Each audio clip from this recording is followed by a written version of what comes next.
बिस्मिल्लाहिर्रहमानिर्रहीम। आज हमारा लेक्चर नंबर है 7 और हम आज पढ़ने जा रहे हैं लेजर। उससे पहले हमने पढ़ा था जर्नल। जर्नल से मुराद ये था कि आप रोज़मर्रा की जो एंट्रीज़ करते हैं उसको आप डेबिट और क्रेडिट अपना साथ साथ अपना हिसाब किताब रखते हैं अपने लिहाज से। वो चाहे आपका अपना ओन बिज़नेस हो या आपका अपना या ऑर्गेनाइजेशन का बिज़नेस या ऑर्गेनाइजेशन में आप काम कर रहे हैं उसका बिज़नेस हो, तो उसमें दो तरफा एंट्रीज़ होती हैं कि डेबिट और क्रेडिट, यानी कि दोनों तरफ सेम अमाउंट पुट होती है। लेकिन उससे पहले हमें ये मालूम होना ज़रूरी होता है कि जो एंट्रीज़ हम कर रहे हैं उनकी नेचर क्या है। वो आया कि वो परचेज़ की एंट्रीज़ हैं, कैश की एंट्रीज़ हैं, कैपिटल की एंट्रीज़ हैं, फर्नीचर की एंट्रीज़ हैं, या वो लाइबिलिटीज़ के खाते में आ रही हैं, एसेट्स के खाते में आ रही हैं, ऑनर इक्विटी के खाते में आ रही हैं, वो आपका ड्राइंग्स हैं, वो आपके पेड एंट्रीज़ हैं। वो यानी कि जो भी उनकी नेचर है, नेचर के मुताबिक फिर आप उनका उसके लिहाज से आप एंट्रीज वगैरह करते हैं। तो सबसे पहले आपको नेचर का, अकाउंट्स की नेचर का पता होना चाहिए कि वो अकाउंट्स किस नेचर का है। फिर उसके बाद हम उसको जर्नल में पुट करते हैं। यानी कि जर्नल से मुराद जो होता है ना, वो जर्नल होता है कि आप रोज़मर्रा का खाता, रोज़ाना का खाता आप रोज़ की बेस में करते हैं। उसके बाद जैसे ही आपको जर्नल में पुटिंग करते हैं, जर्नल के बाद फिर आप लेजर की तरफ जाते हैं। जर्नल टू इसे हम बोलते हैं posting, journal to ledger posting.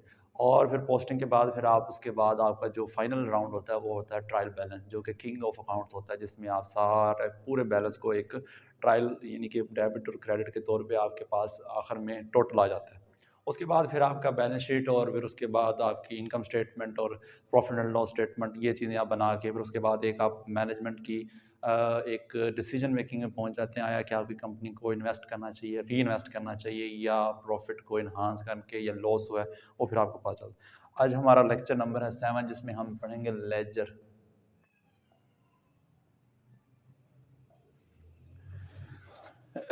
जो लेजर होता है वो किंग ऑफ ऑल यानी कि अकाउंट्स होता है, जिसमें आप अपने तमाम अकाउंट्स को डेबिट या क्रेडिट करते हैं।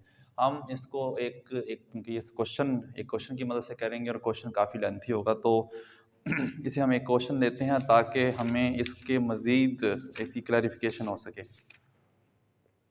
अब एक क्वेश्चन है मेरे पास। कहते जी, एक बंदा है वो अपना बिजनेस स्टार्ट कर रहा है 75,000 यानी कि 75,000 का। अब प्रॉब्लम ये है कि आप लेजर में डायरेक्ट पुट इन नहीं कर सकते क्योंकि हमें पहले जर्नल और उसके बाद जर्नल से फिर लेजर की तरफ जाना पड़ता है। तो सबसे पहले हम इस क्वेश्चन को एज अ जर्नल पुट करेंगे, जर्नल के बाद फिर हम लेजर की तरफ पोस्टिंग करेंगे। तो सबसे पहले जी जर्नल का वही तरीकाकार है। आप यहाँ पे जर्नल JOURNAL जर्नल, जर्नल के बाद आप उस बंदे का नाम है तो नाम लिखेंगे, नहीं तो आप फिर अपना वही हिसाब किताब लिखेंगे। यहाँ आती है डेट ऑफ पार्टिकुलर्स,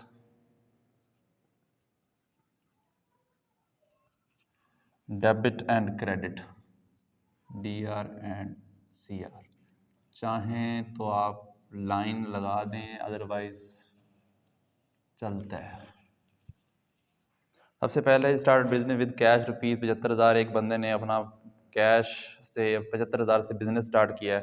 तो जो आपके अकाउंट में पैसे आते हैं उसे कैश अकाउंट बोलते हैं। जुलाई 1 को फर्स्ट एंट्री, तो कैश अकाउंट यानी कि आपके बिजनेस में कैश आया, तो जब कैश आता है तो वो डेबिट होता है। और साथ में दो तरफा एंट्रीज होती हैं, तो साथ में इसके साथ जो क्रेडिट होगा वो कैपिटल होगा, क्योंकि जो चीज़ आप अपने बिजनेस में लगा देते हैं उसे फिर कैपिटल के अकाउंट्स में आता है, और वो भी साथ ही सेम अमाउंट के साथ क्रेडिट होती है। दूसरी है परचेज फर्नीचर फॉर ₹5,000। आपने फर्नीचर परचेज किया है, अपने पैसे से फर्नीचर परचेज किया है, तो वो 5,000 का आपने फर्नीचर ख़रीदा है। तो फिर उसको जुलाई 8 यानी कि आपने अपने कैश से फर्नीचर किया, तो फर्नीचर आपके बिजनेस में एंट्री हुई है, फर्नीचर अकाउंट वो आपका हुआ है 5,000। और फिर उसके बाद फर्नीचर अकाउंट 5,000 का होने के बाद फिर इसके साथ जो आपका गया वो कैश 5,000 के साथ क्रेडिट, यानी कि आपने पैसे से फर्नीचर खरीदा, फर्नीचर आपके बिजनेस में आया और उसके साथ कैश चला गया।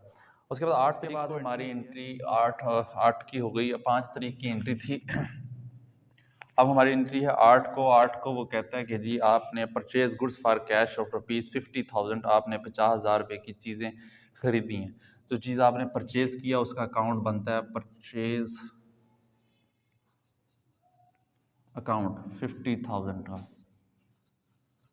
अच्छा जी, क्योंकि आपने चीज़ें परचेज़ की हैं, परचेज़ अकाउंट आपका डेबिट होगा और इसके साथ जो चीज़ें यानी कि पैसा गया तो उसे आप फिर कैश अकाउंट के थ्रू आपका पैसा जाता है, तो वो 50,000 से क्रेडिट हो गया। उसके बाद है जी 15 तारीख को एक और entry sold good for rupees 25,000 रुपये की चीज़ें खरीदी गई हैं, तो 15 को एंट्री हुई है यानी कि चीज़ें बेची गई हैं सोल्ड गुड्स। तो चीज़ें जो उसके बदले हमारे पास कैश आता है चीज़ें बेचने से, तो कैश अकाउंट हमारा 25,000 में डेबिट है और इसके साथ हमारी जो चीज़ें गई हैं यानी कि सेल्स हमारी गई है, सेल्स अकाउंट वो हमारा 25,000 से क्रेडिट हो गया। इसके बाद हमारे पास 20 तारीख को एक और एंट्री होती है, वो हमसे कहता है कि जी 20 तारीख को sold goods to Fayaz of rupees 20,000, Fayaz को 20,000 रुपये की चीज़ें बेची हैं। तो जब नाम आ जाए तो हम नाम को ही लिखा करते हैं, फ़याज़ 20,000 की चीज़ें बेची हैं और इसमें साथ में क्या चीज़ गई है, आपकी सेल्स गई है 20,000।